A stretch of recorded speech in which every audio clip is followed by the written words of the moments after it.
général Charles n'avait pas encore reçu de nouvelles du directoire à l'époque du mois de décembre 1798. Le vœu politique de l'expédition avait reçu des grands obstacles par la perte de sa flotte.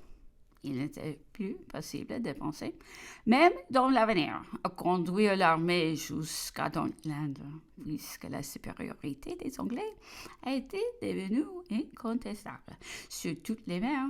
Il fallait donc tirer parti de notre situation en Égypte pour ramener les Turcs à des sentiments d'amitié avec la France. Les détachés des Anglais et du moins tâcher que les deux empereurs d'Autriche et de Russie ne puissent pas s'entendre pour consommer le démembrement de l'Empire ottoman. Le général en chef supposait que M. de Talleyrand, nommé ambassadeur de France à Constantinople, s'était rendu à sa destination et s'y était maintenu. Il était donc important de correspondre avec lui et il ne trouva d'autre moyen que d'envoyer M. Beauchamp à Constantinople, mais il fallait qu'il échappât à la surveillance des vaisseaux anglais.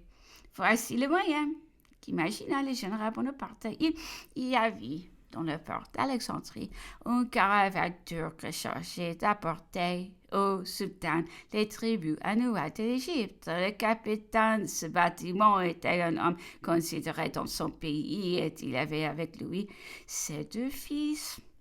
L'ordre lui fut donné d'en laisser un à Alexandrie comme otage qui répondit de la sûreté et du retour de M. Beauchamp et de le conduire à Constantinople.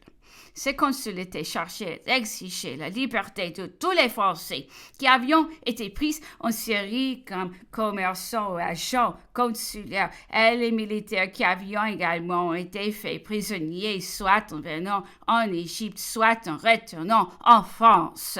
Il devait ramener la discussion avec le grand vizir au point de lui insinuer que la France abandonnerait l'Égypte et ferait un traité d'amitié avec la Turquie si elle voulait rompre les liens qui l'unissaient à l'Angleterre, et que, dans ce cas, les troupes françaises se joindraient au sultan, soit pour terminer la guerre avec les deux empereurs par un traité commun, soit pour lui porter secours dans les cas où la paix n'aurait pas lieu.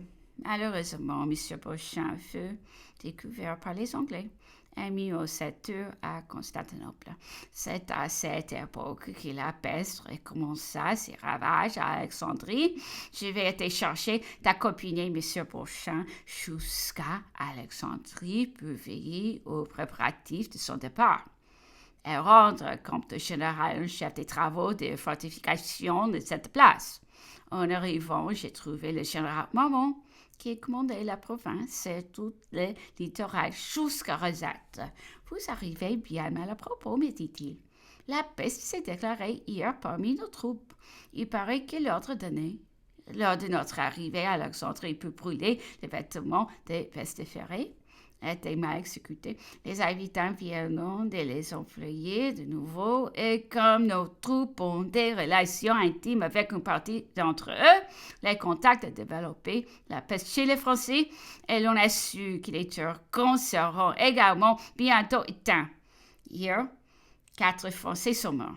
8 sont malades aujourd'hui et probablement n'existeront plus demain. Les précautions de toute espèce avaient déjà été prises par le général Marmont. Les troupes étaient cantonnées et toute relation était défendue entre elles et les habitants. Les ordres les plus précis avions été également donnés pour que les bataillons parmi lesquels se trouvaient les malades n'eussent plus aucun point de contact avec les autres. Mais l'insouciance du soldat échoua toutes les précautions. Pour eux, la peste était un ennemi qu'il fallait braver. Et les relations des soldats entre eux continuaient malgré les plus sévères disciplines. J'avais reçu l'ordre de faire venir de Rosette à Alexandrie l'ordonnateur Michaud, qui arriva accompagné de 10 personnes. Il logeait avec nous chez le général Marmont. 2 jours après son arrivée, il resta seul. Tous les autres avions péri. L'un de ses secrétaires nommé Renaud sortit de l'hôtel pour aller signer de bon peu la subsistance du soldat dans le logement que son chef avait dans la ville. Le papier sur lequel il appuyait la main suffit pour lui donner la maladie. Le lendemain matin, il fit dire à son chef qu'il était souffrant et qu'il ne pouvait venir déjeuner à la table du général. Nous y courûmes, il était encore debout, mais déjà son visage portait tous les caractères de la funeste maladie. L'œil menaçant, la langue embarrassée, une sueur froide et abondante, les douleurs dans toutes les articulations. L'officier de santé qui alla le voir se présenta salement à l'entrée de sa chambre, armé d'un long et gros bâton. Après l'avoir examiné un instant, il fit déposer devant lui de l'eau chaude et se retira dans lui administrer aucun autre secours. L'infortuné jeune homme lui fit demander du papier de encre pour écrit à sa famille et dans l'après-midi, il expira au milieu des plus vives douleurs. Ainsi, la maladie n'avait duré que 15 heures. Bientôt, elle prit un caractère effroyable. Les médecins périront successivement. Les infirmiers s'éloigneront et il n'était plus possible d'entrer impunément dans les hôpitaux. On fut obligé de prendre les Turcs pour soigner les malades. On les payant très chèrement. Et la surveillance qu'on exerçait sur eux était si faible à cause des dangers qu'elle présentait que les plus affligeants des ordres nous pouvions être réprimés. Chez le général Momont, nous avions été obligés de nous abstenir des linges, des tables, des lits. Tous les habits étaient soumis à la fumigation. Les domestiques, tout d'ailleurs, n'avions plus aucune relation avec ceux du dedans. La porte-cochère était condamnée et c'était par un guichet que l'on jetait dans un baquet plein d'eau tous les objets et même les aliments qui venaient d'ailleurs.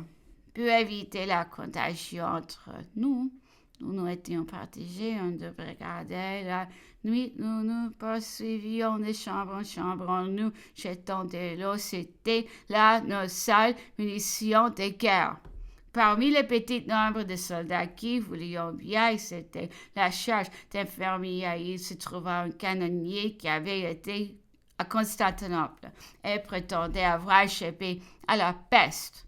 Soumaillon, dit-il, était infaillible. C'était de voir toujours les mains et les visages éveillés d'eau. Mais on découvrit qu'il se lavait les mains dans l'huile. Effectivement, on assurait qu'au guerre, les allumeurs des lampes ne prenaient jamais la peste. J'étais déjà depuis 6 semaines dans cette malheureuse ville. Lorsque j'ai reçu l'ordre du général en chef de revenir au Caire pour l'accompagner dans son expédition de série,